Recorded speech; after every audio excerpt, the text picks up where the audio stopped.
ಈಸಿಯಾಗಿ ಹಿತ್ತಾಳೆ ಪಾತ್ರೆ ತೊಳಿಬೇಕಾ?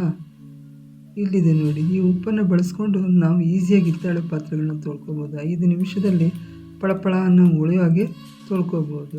ಹುಣಸೆಹಣ್ಣು ಹಾಕಿ ಉಪ್ಪು ಹಾಕಿ ತಿಕ್ಕಿ ಉಜ್ಜೋ ಶ್ರಮನೇ ಇಲ್ಲ ನೋಡಿ. ಈ ಉಪ್ಪು ಸ್ವಲ್ಪ ನೀರು ಹಾಕಿ ಸ್ಕ್ರಬ್ಬರ್ ಬಳಸಿ ಬಹಳ ಬೇಗ 10 ನಿಮಿಷದಲ್ಲಿ ನೀವು ಪೂಜೆ ಸಾಮಾನಾಗಲಿ ಹಿತ್ತಾಳೆ ಸಾಮಾನು ಯಾವುದೇ ಆಗಲಿ 5 ನಿಮಿಷದಲ್ಲಿ ಪಳಪಳ ಅನ್ನೋ ಹಾಗೆ ತೊಳ್ಕೊಬೋದು. ಏನು ಶ್ರಮನೂ ಪಡಬೇಕಾಗಿಲ್ಲ. ಮತ್ತು ಇದರಲ್ಲಿ ಇನ್ನೊಂದು ಉಪಯೋಗ ಏನು ಅಂದರೆ, ನೀವು ಸುಮಾರು ಒಂದು 6 ತಿಂಗಳಿಟ್ಟರು ಇದು ಬೇಗ ಕಪ್ಪಾಗಲ್ಲ. ಈ ಪಾತ್ರೆಗಳು ಅಷ್ಟು ಸುಲಭವಾಗಿ ನಾವು ಈ ಉಪ್ಪನ್ನು ಬಳಸ್ಕೊಂಡು ಪಾತ್ರೆಗಳನ್ನ ತೊಳ್ಕೊಬೋದು. ನಾನು ನೋಡಿ ಟಚ್ ಮಾಡ್ತಾಯಿದ್ದೀನಿ ಅಷ್ಟೇ, ಏನು ಜಾಸ್ತಿನೂ ತಿಕ್ತಾ ಇಲ್ಲ ನೋಡಿ. ಇಷ್ಟು ಟಚ್ ಮಾಡ್ತಿದ್ದಂಗೆ ಫುಲ್ಲು ಎಲ್ಲ ಪಳಪಳ ಅನ್ನಂಗೆ ಆಗುತ್ತೆ. ಅದಕ್ಕೊಂಚೂರು ಸಬೀನ ಬೆರೆಸ್ಕೊಂಡ್ರೆ ಇನ್ನೂ ಶೈನಿಂಗ್ ಬರುತ್ತೆ. ಸೊ ಈ ರೀತಿ ಈ ಉಪ್ಪನ್ನು ಬಳಸ್ಕೊಂಡು ನೀವು ಆರಾಮಾಗಿ ಪಾತ್ರೆಗಳನ್ನ ಪೂಜಾ ಸಾಮಾನುಗಳನ್ನ ತೊಳ್ಕೊಬೋದು. ಯಾವ ಥರ ಪಳಗುಟ್ಟುತ್ತೆ ಅಂತ ನೀವೇ ನೋಡಿ, ನಿಮಗೆ ಆಶ್ಚರ್ಯ ಆಗೋಗುತ್ತೆ. ಅಷ್ಟು ಚೆನ್ನಾಗಿ ಪಳಪಳ ನಮ್ಗೆ ಉಳಿಯುತ್ತೆ.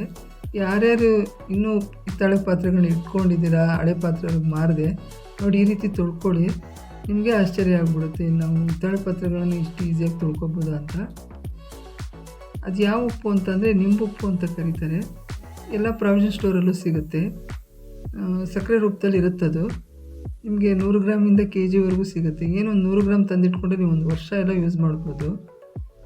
ಅಷ್ಟು ಬೇಗ ನಾವು ಪಾತ್ರೆಗಳನ್ನ ತೊಳ್ಕೊಬೋದು. ಯಾವುದೇ ಶ್ರಮನೂ ಪಡಬೇಕಾಗಿಲ್ಲ. ಯಾರಪ್ಪ ಹಿತ್ತಾಳೆ ಪಾತ್ರೆಗಳನ್ನೆಲ್ಲ ಹುಣಸೆಹಣ್ಣು ಹಾಕಿ ತಿಕ್ತಾರೆ ಅನ್ನೋ ಗೋಜೆ ಇಲ್ಲ. ಅಷ್ಟು ನೋಡಿ ಹೆಂಗೆ ಪಳಪಳಪಳ ಅಂತ ಇದೆ. ಈ ರೀತಿಯಾಗಿ ನೀವು ಪಾತ್ರೆಗಳನ್ನ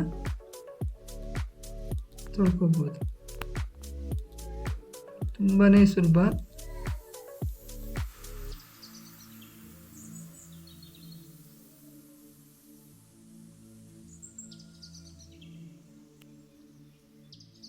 ನೋಡಿ ಯಾವ ಥರ ಪಳಪಳ ಅಂತ ಇದೆ ಅಂತ ನೀವೇ ನೋಡ್ತಾ ಇದ್ದೀರಲ್ಲ.